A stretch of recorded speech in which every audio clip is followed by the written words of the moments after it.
മന്ത്രിയോടാണ് ചോദിക്കുന്നത്. ഞങ്ങള് ഒരാവശ്യം നിങ്ങളുടെ മുമ്പിൽ വെച്ചിട്ടുണ്ട്. ഞങ്ങളുടെ ആദിവാസി ജനസമൂഹത്തിന് ഇനിയുള്ള വരും കാലങ്ങളിൽ ഒരു മരണം പോലും ആർളം ഫാമിൽ ഉണ്ടാകാൻ പാടില്ല എന്ന് ഒരു പേപ്പറിൽ എഴുതി ഒപ്പിട്ട് തരാനാണ് ഞങ്ങൾ ആവശ്യപ്പെട്ടത്.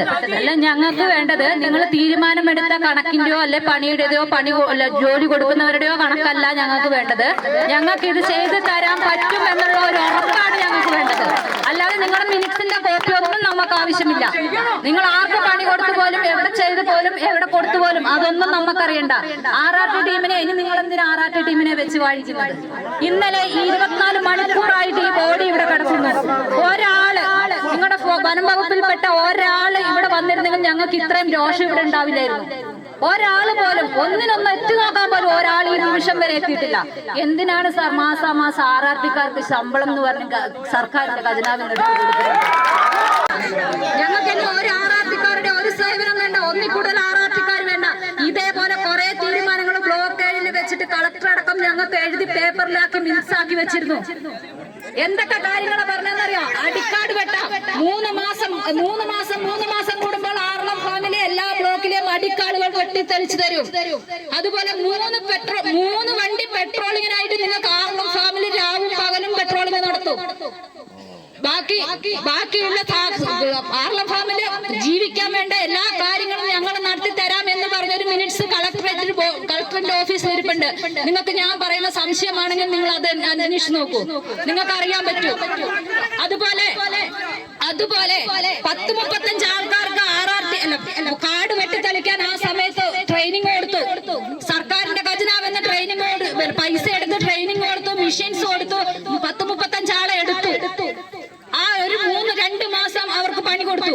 അന്നേരം പറഞ്ഞു സർക്കാരിന്റെ ഫണ്ടില്ല, ST കയ്യിൽ ഫണ്ടില്ല എന്നും പറഞ്ഞ് ഈ പാവപ്പെട്ട ആദിവാസി ജനങ്ങളുടെ പണി അവിടെ നിർത്തിച്ചു.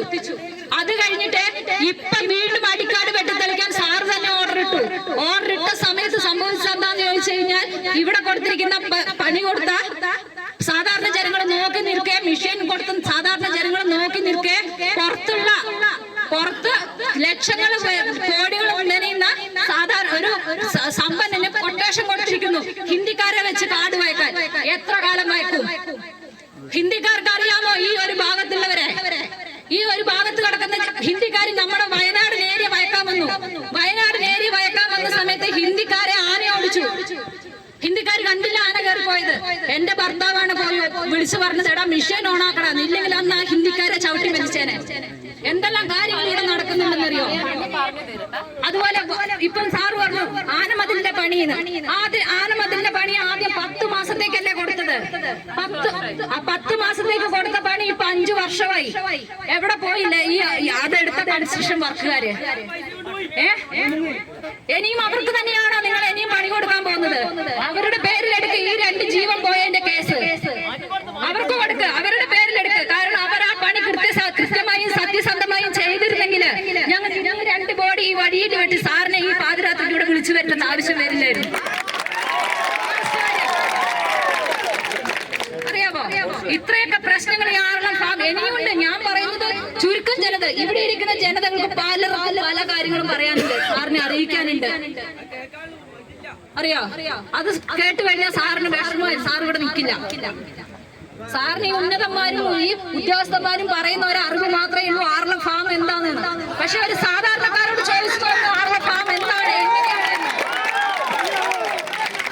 എന്നാലും മനസ്സിലാവും എന്താണ് ഏതാണ് ആർളം ഫാമിന്റെ അവസ്ഥ എന്താണ്. വോട്ട് ചോദിക്കാൻ മാത്രം വന്നതുകൊണ്ട്, ഒരു സാധാരണക്കാരന്റെ കയ്യിൽ നിന്ന് വോട്ട് ചോദിക്കാൻ വന്നതുകൊണ്ട് മാത്രം ആവുമോ? ബാക്കിയുള്ള കാര്യങ്ങളും അവർക്ക് വേണ്ടതുപോലെ ചെയ്തു കൊടുത്താലല്ലേ നമ്മുടെ ഇനിയുള്ള മുന്നോട്ടുള്ള തലമുറയിൽ നിങ്ങൾക്ക്, അല്ലെങ്കിൽ എല്ലാ പാർട്ടിക്കാരെയും, ഒരു പാർട്ടിയെ മാത്രമല്ല പറയുന്നത്. ഞങ്ങൾക്ക് ഞങ്ങൾ ഇവിടെ കൂടിയിരിക്കുന്ന ഒരു പാർട്ടിയുടെയും ഒരു ബേസിലും അല്ല. ഞങ്ങൾ ആദിവാസികൾ എന്ന ഒറ്റ കമ്മ്യൂണിറ്റിയാണ് ഞങ്ങൾ ഇവിടെ കൂടിയിരിക്കുന്നത്.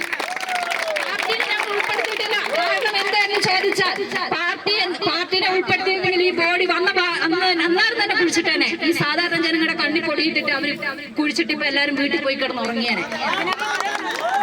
കുറെ ശ്രമിച്ചു, പക്ഷെ നമ്മളത് വിട്ടുകൊടുത്തിട്ടില്ല. സാറിനെ കുറച്ച് കാര്യങ്ങളും നേരിട്ട് ഞങ്ങൾക്ക് അറിയിക്കണമെന്നും ഞങ്ങളുടെ സങ്കടങ്ങൾ സാറിനെ അറിയിക്കണമെന്നും ഉണ്ടായിരുന്നു. അതുകൊണ്ടാണ് ഇത്രയും കാര്യങ്ങൾ പറഞ്ഞത്.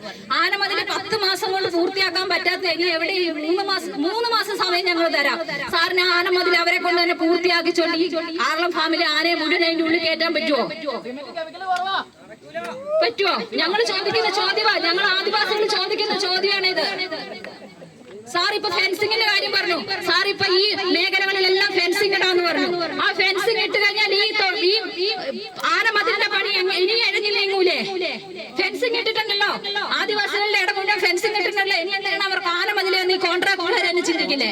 അതുകൊണ്ട് ഇനി ആ കോൺട്രാക്ട് വരെ വെച്ചിട്ട് നമുക്ക് ഫെൻസിങ് വേണ്ട, കൃത്യമായും സത്യസന്ധമായും പണിയെടുക്കുന്ന, അഴിമതി ഇല്ലാതെ പണിയെടുക്കുന്ന ഒരു കോൺട്രാക്ടറെ വെച്ചുകൊണ്ട്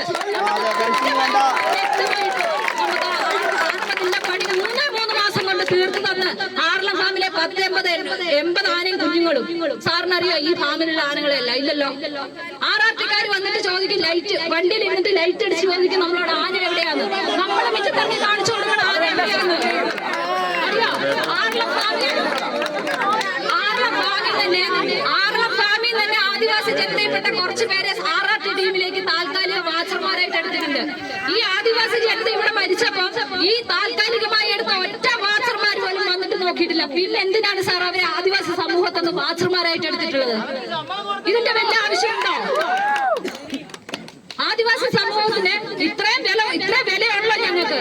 നേരെ മറിച്ചൊരു പന്നി എവിടെയും ചത്തു കിടക്കട്ടെ, DFO ആർആർടിയുടെ 3 വണ്ടി അത് നിറച്ച ആൾക്കാര് വന്ന് പോസ്റ്റ്മോർട്ടം ചെയ്യുന്നു, കുഴിച്ചിടുന്നു.